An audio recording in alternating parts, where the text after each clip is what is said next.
The Navy of the Union of Soviet Socialist Republics is, in current standing, the second-ranking Navy in the world. One by one, ship by ship, Soviet sea power shows the flag, makes its presence felt. The Red Navy today has strategic mobility.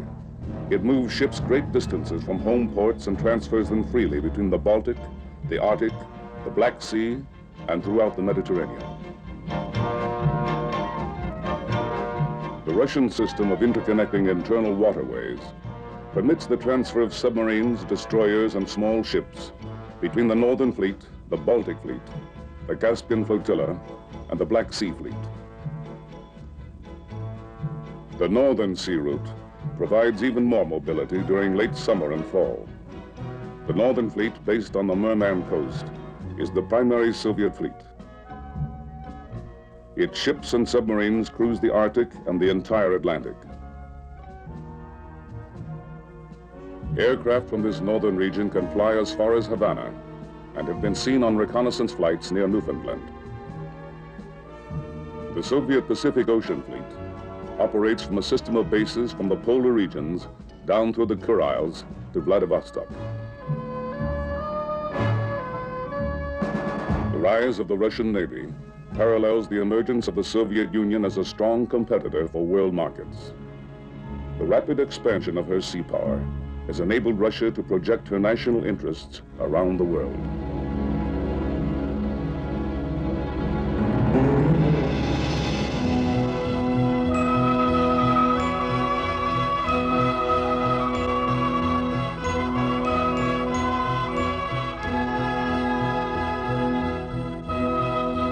Imperial Russia, under Tsar Nicholas II, a major power and a ranking world naval power.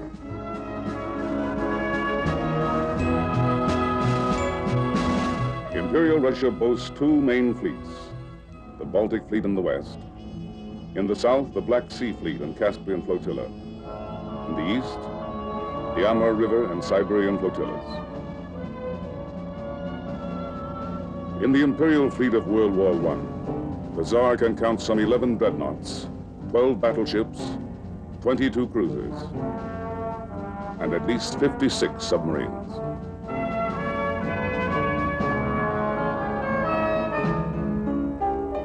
This fleet will be surrendered, scuttled, or sunk in the years of revolution which will sweep away old Russia.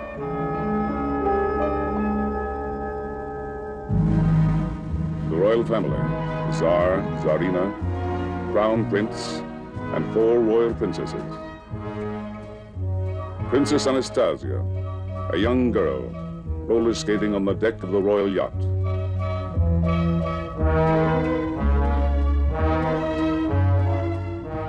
And across Europe at Sarajevo, Archduke Ferdinand walks to his destiny.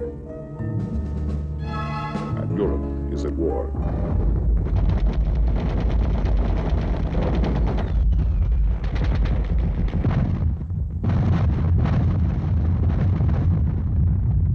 Russia fights a desperate war.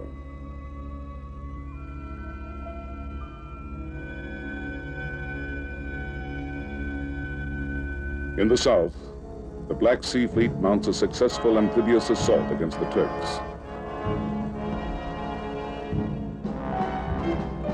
But Russia finds herself cut off in the open Mediterranean by guns and mines in the Turkish Straits.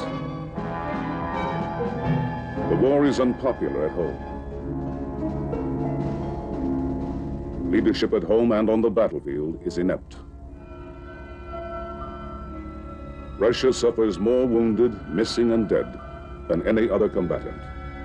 Her casualty rate, 76%.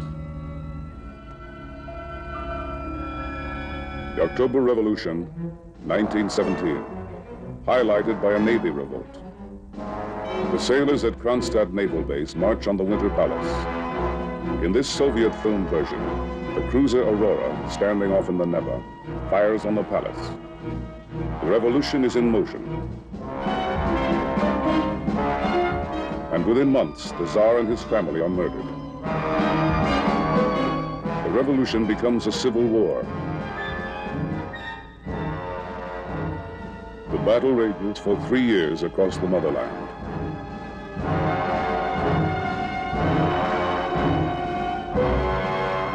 Admiral Kolchak aboard one of his ships.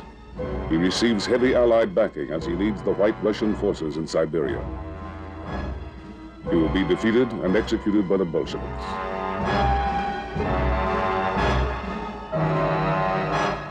One of the most famous sailors of the Revolutionary Navy, sailor hero Dybenko. He addresses his men. He and his comrades will emerge from the Civil War with what a shell of a navy.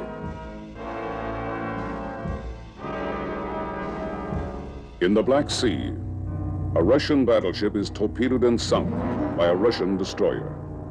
7 battleships, 2 cruisers, and 8 destroyers, submarines, and other ships are lost at Sevastopol. 2/3 of all the warships at Novorossiysk are run aground or blown up by their crews.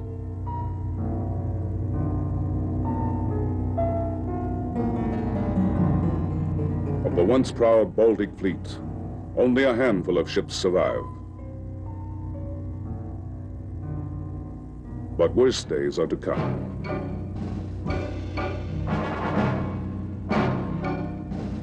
March 1921.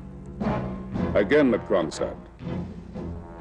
Sailors revolt in a second rebellion, this time against the Bolsheviks, demanding reforms promised by the Bolsheviks but not delivered. In these government films, the Red Army storms the bastion Kronstadt over the frozen Gulf of Finland. The defenders hold off 3 attacks, and when overrun, the survivors are shot. The Navy, dishonored and all but destroyed, stands condemned. And Lenin not only distrusts the Navy, but doubts its usefulness. 1924, Soviet Russia gains recognition from Western powers. But the father of the revolution, Lenin, is dead.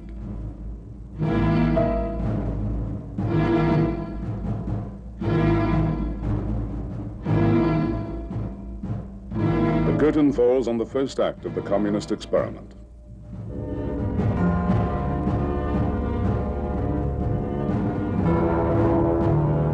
Stalin begins the next act as he sets in motion his iron rule.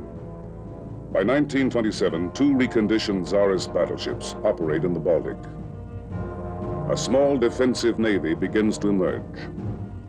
Under Stalin's regime, the first 5-year plan begins in 1928 to build up Russia's industry and her defenses.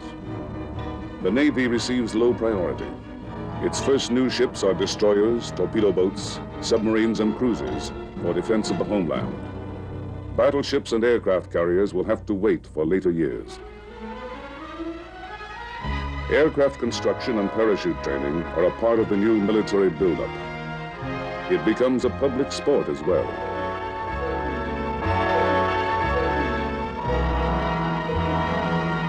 In 1932, the Imperial Japanese Army invades northern Manchuria.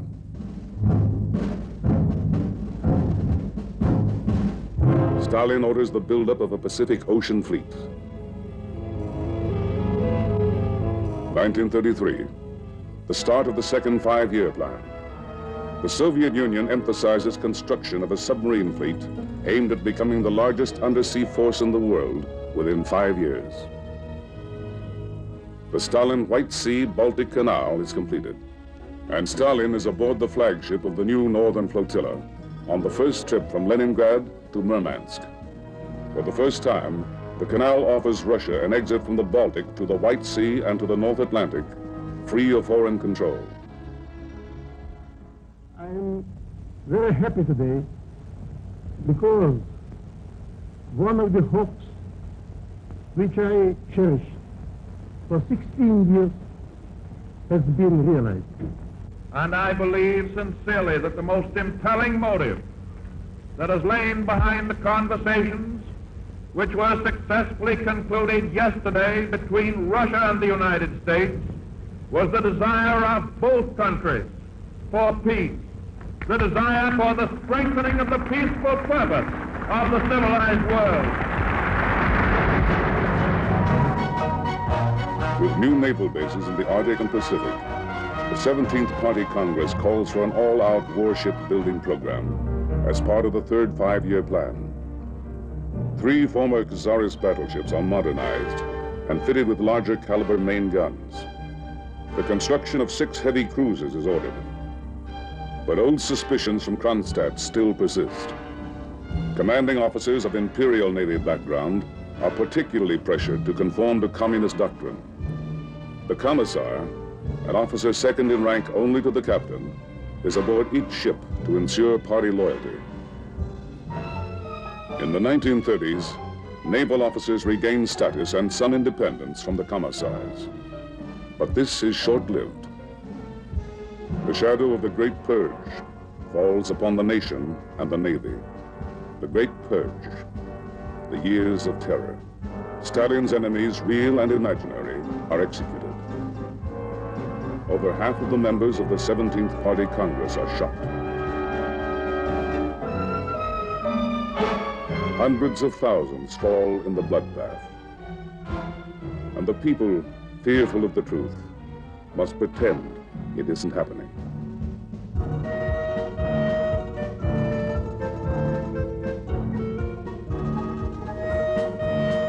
The estimate? Half of the Red Navy's officer corps is dead. The commander-in-chief of the Navy, purged. Commanders of the Baltic Fleet, the Northern Fleet, the Black Sea Fleet, purged. All 8 admirals alive at the start of the purge are liquidated before it ends. August 24th, 1939. The Soviet Union and Nazi Germany sign a non-aggression treaty.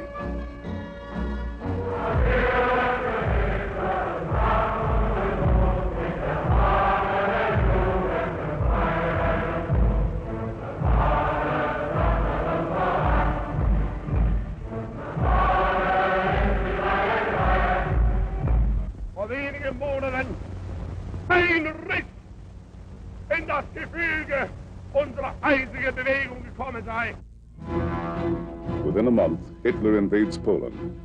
Stalin follows suit and occupies eastern Poland.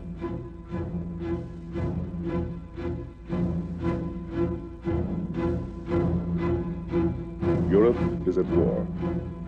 Control of the Baltic is vital.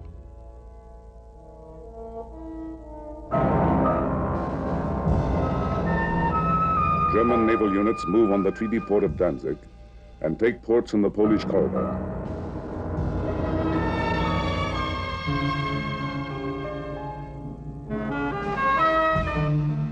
Further north along the Baltic, Stalin forces Latvia, Lithuania, and Estonia to give up bases to the Red Army and Navy. Now, the Soviet Union wants Finnish naval bases and airfields. But Finland resists, and the Russians strike across the border.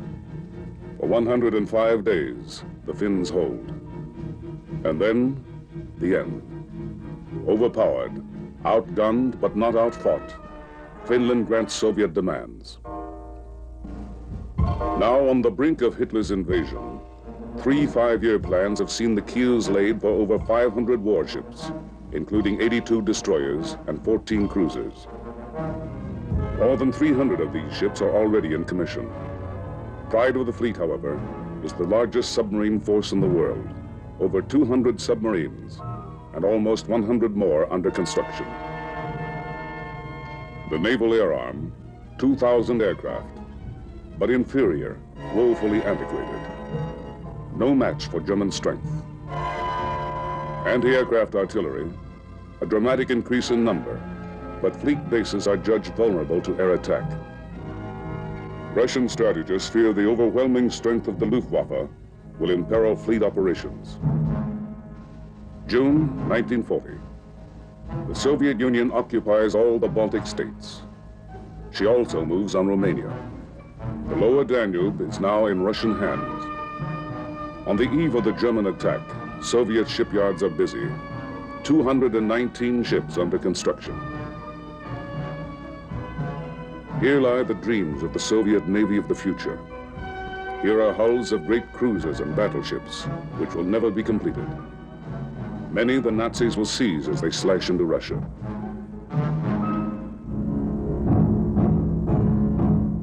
Soviet fleet bases are vulnerable from the land. The German plan: cut off, isolate, and eliminate the Red Navy as a factor in the war. The Navy turns to defense and to amphibious operations in support of the Red Army. The 10th Army Corps is evacuated from the Hanka Peninsula and from Tallinn on the Baltic. In the south, the Black Sea Fleet infantry serve with the Red Army as it is driven toward the Caucasus. Thousands are cut off and taken by the Germans. During the first years of war, Soviet naval operations at sea are confined to minor actions, patrol and supply of bases. In the north, the Finns quickly cut the White Sea-Baltic Canal. With the Germans, they blockade the Gulf of Finland, largely containing the Red submarine fleet. A few break the blockade and operate in the shallow Baltic. But throughout the war, Russia's huge submarine fleet is of little use, except for limited action north of Norway and the Arctic. 1944. The Red Army is solidly on the offensive. The Navy supports in over 100 amphibious landings on inland waterways, behind and on the flanks of the enemy. In the south, landings in the Crimea. In the west, the Baltic Moon Sound Island landings, two of the largest Soviet amphibious operations of the war. River flotillas aid the army. They range and control the Danube, the Dnieper, the Volga, and other key waterways. But during all of World War II, major Soviet surface units do not fight a single battle, either in coastal waters or at sea.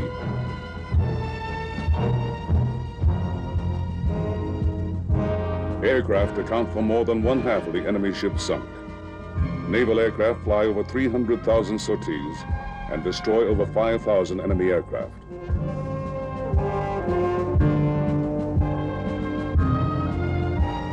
Although the Soviet Navy wins little as a result of naval action during the war, it gains important strategic prizes in the post-war world. They regain the former Baltic states and all East Prussia, formerly part of Germany. The Black Sea Fleet now controls the mouth of the Danube and enjoys access to ports in the new satellite countries of Romania and Bulgaria. Even though the Soviet Union has fought only 10 days against the Japanese in the Pacific, it now has control of parts of Manchuria, Korea, all of the oil-rich island of Sakhalin, and the strategic Kuril island chain. But the Red Navy's greatest gain is the opportunity now to finally exploit its long-planned role as a dynamic force in a broadened national strategy. With the fall of Germany and Japan, the USSR is no longer surrounded by powerful maritime enemies. Now she may begin again to rebuild both her economy and her navy.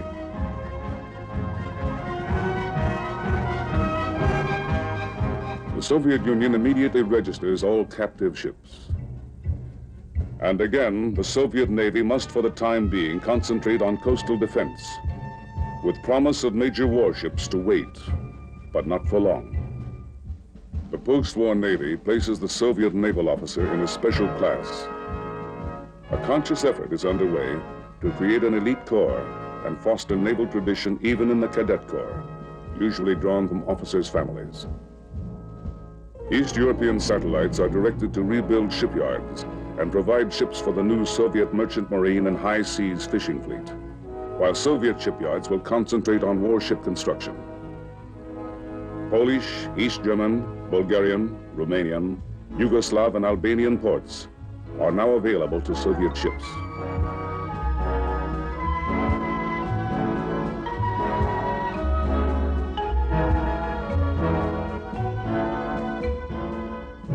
(1953), and Stalin is dead.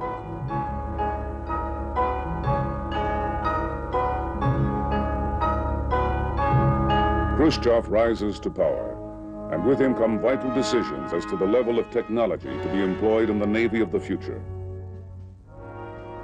Now the Soviet Union looks to nuclear power. It develops long-range cruise missiles launched from aircraft, ships, or submarines, as well as submarine-launched ballistic missiles.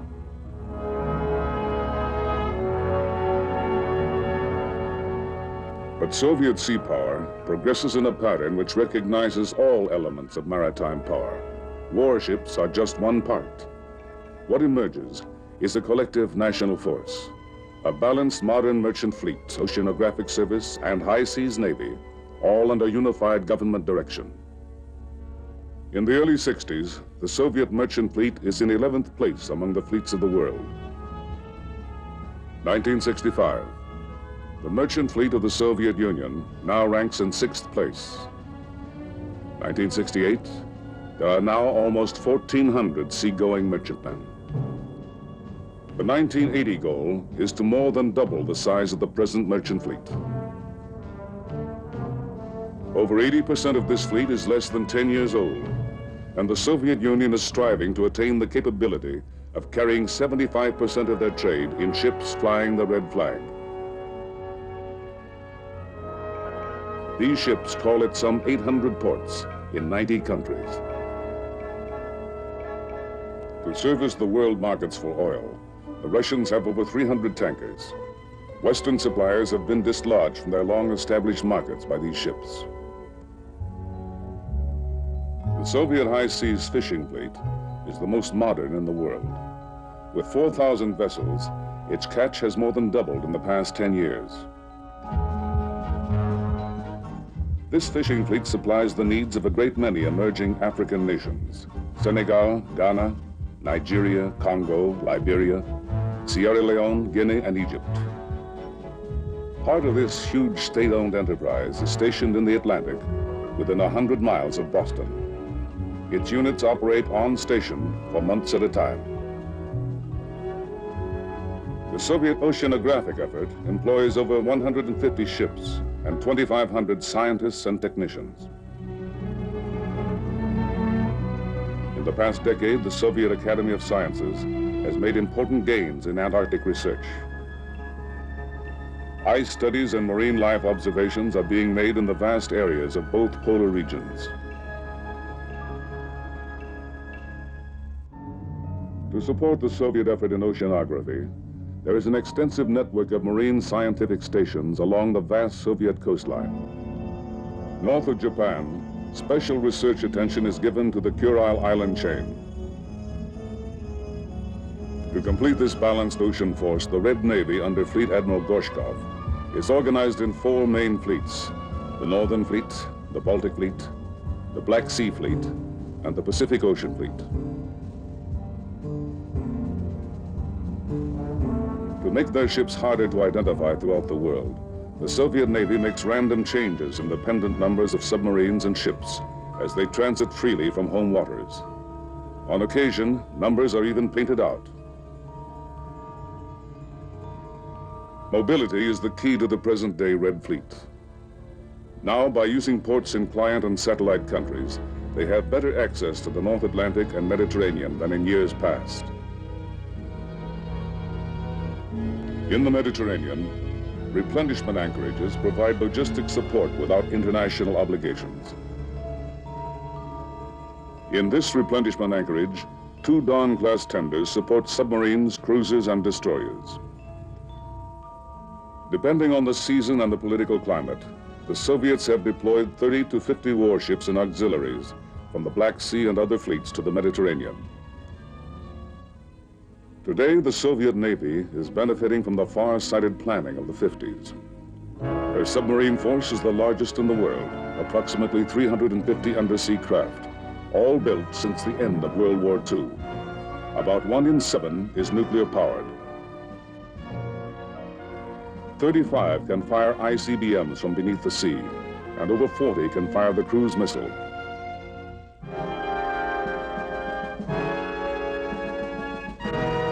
The Naval Air Arm has some 800 fixed-wing aircraft, including 150 helicopters and 500 jet bombers, most of which can fire cruise missiles.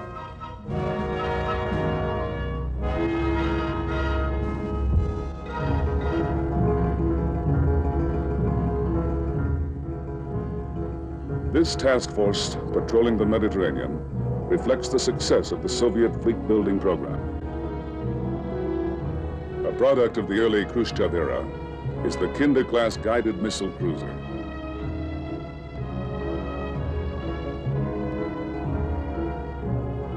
armament includes surface-to-air guided missiles for defense of her task force from air attack.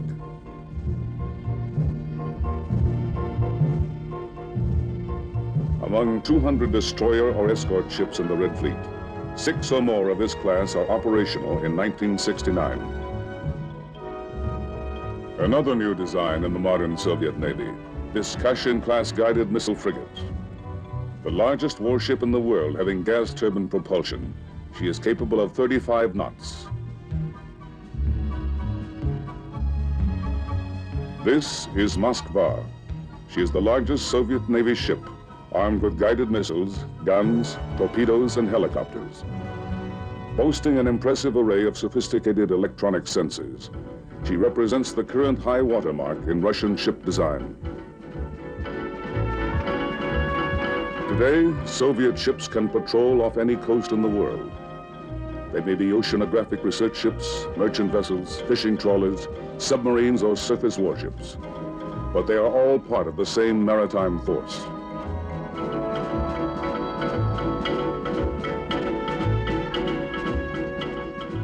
Closely commanded through a modern system of communications, they can respond rapidly anywhere in the world to any situation.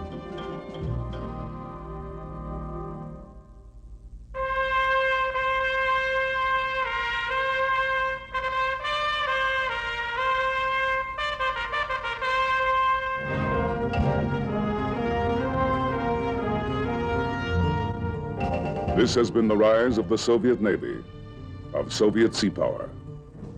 From the Tsarist fleet of 1917 to the present modern, mobile, well-coordinated ocean force. And this ship, Moskva, symbolizes a challenge of Soviet sea power to Western preeminence on the oceans of the world.